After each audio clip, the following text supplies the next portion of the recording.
اب کچھ خبریں کھیل کے میدان سے۔ پاکستان کرکٹنگ کے فاسٹ بالر شہنشاہ آفریدی اپنی دلہن انشا آفریدی کو گھر لے آئے۔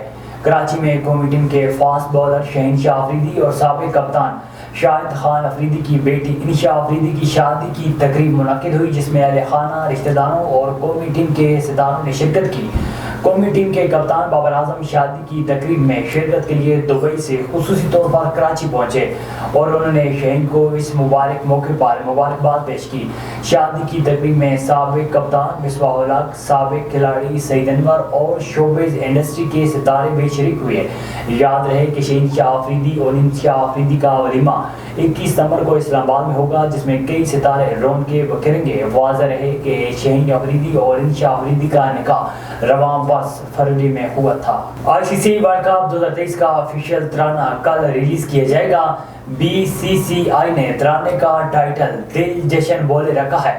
ICC کی جانب سے ورلڈ کپ کے آفیشیل ترانے کا پوسٹر جاری کر دیا گیا، جس میں رنویر سنگھ بھی موجود ہیں۔ آفیشیل ترانے کے لیے میوزک معروف بھارتی موسیقار پریتم نے دیا ہے۔ ICC کی جانب سے جاری پوسٹر پر ایونٹ میں شریک بھارت، پاکستان، آسٹریلیا اور انگلینڈ سمیت تمام ٹیموں کے جھنڈے بھی آویزاں کیے گئے ہیں۔ ICC کے مطابق ورلڈ کا آفیشیل ترانہ پاکستانی وقت کے مطابق صبح 11:30 پر ریلیز کیا جائے گا۔ پاکستانی کوہ پیما شہروز کاشف نے دوسری مرتبہ دنیا کی 8ویں بلند ترین چوٹی ماؤنٹ مناسلو کو سر کر دیا۔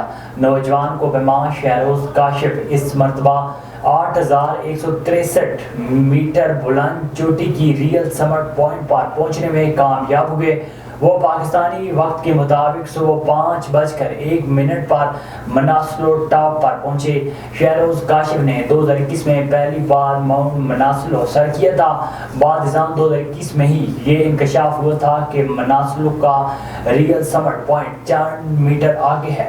اس انکشاف کے بعد پاکستانی کوہ پیما نے مناسلو کو دوبارہ سر کرنے کا اعلان کیا تھا۔